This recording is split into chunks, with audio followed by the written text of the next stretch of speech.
And it leads in beautifully. Now... Seamless.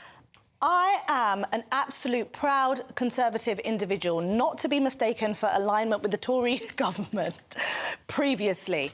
But what absolutely frustrates me is, similar to this conversation, there are many of us from ethnic minorities that would be like my complexion, like Albie's complexion, some lighter, some darker, who are proud to be in Britain. We have educated ourselves here. We have been invited here. We have gone on to have fantastic careers. We have gone on to vote, oftentimes centre-right, sometimes right. We oftentimes are proud Conservatives. However, when things happen in Britain, like unrest, like criminal activity, like heinous crimes, we somehow get all grouped together.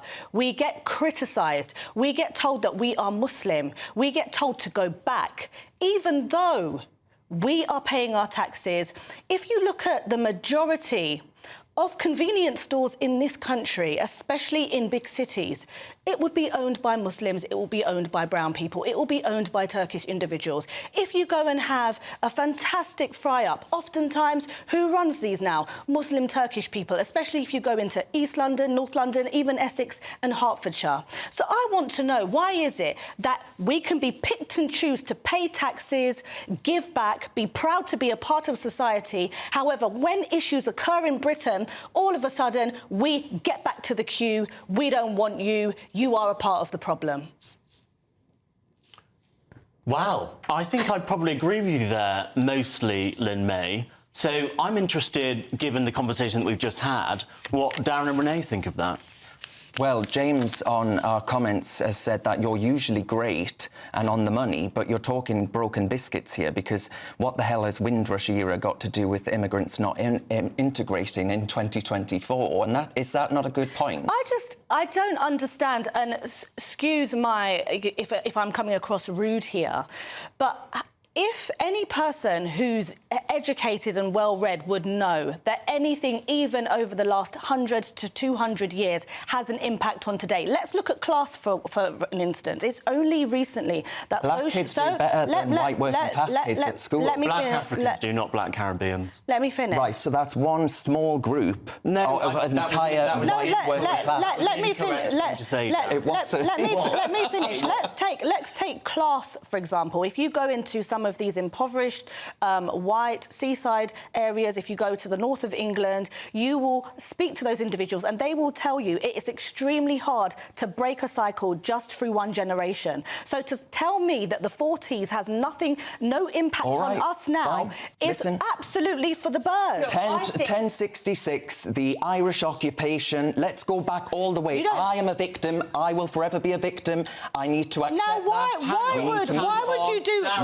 It goes on generation after generation. Why would you go to the extreme? You can't have your cake. Why would you go to the extreme? No, the Irish occupation, my family comes from the Irish. Why go to the extreme? I said the 1940s. Generation after generation, you said it goes on in perpetuity. One second. I think, Darren, if you went to Israel and Gaza, I think they probably have quite strong opinions on the 1940s having an impact today. I think if you went to Gaza, mate, your views, you'd be thrown off a building, but you still support them every 2 seconds. Don't you think they would have strong views on something happening in the 1940s having an impact today? Well, what Darren said, if we go with what Darren said, can I just say this one? Let me say this one. Are you suggesting that immigrants that have come to this country are tantamount to the Holocaust? No. That is literally what you've said. What a disgusting, despicable thing to say. Darren, I'm going... Right, let's not talk over each other.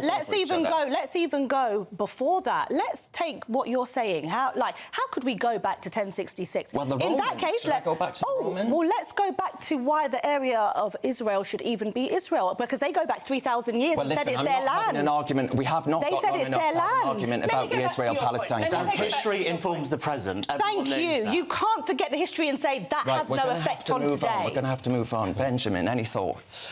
Well, I was going to say, going back to Lynn May's original point, that there is definitely a standard expected of anyone who looks Muslim, looks brown, that people don't apply to white people. You know, when you see these riots, which obviously are unacceptable, rioting is not OK, And then people will say that basically all Muslims are unacceptable and they shouldn't be here and multiculturalism has failed. Even though terrorism has gone up with the far right. And when you have a football match, and, you know, when the Euros final was in Wembley, 3.5 years ago, and a load of white lads broke down the barriers and raided their way in, and we were embarrassed on the world stage, and the Prime Minister had to apologise, and it was a complete mess. Did anyone say, oh, white working class men aren't doing good enough, it's a disgrace, they're all to blame? No, they didn't. To be honest, Benjamin, football, people who support football are always brushed with they're just working class layabouts. Yeah, They're always derided. They're not all. That's nonsense.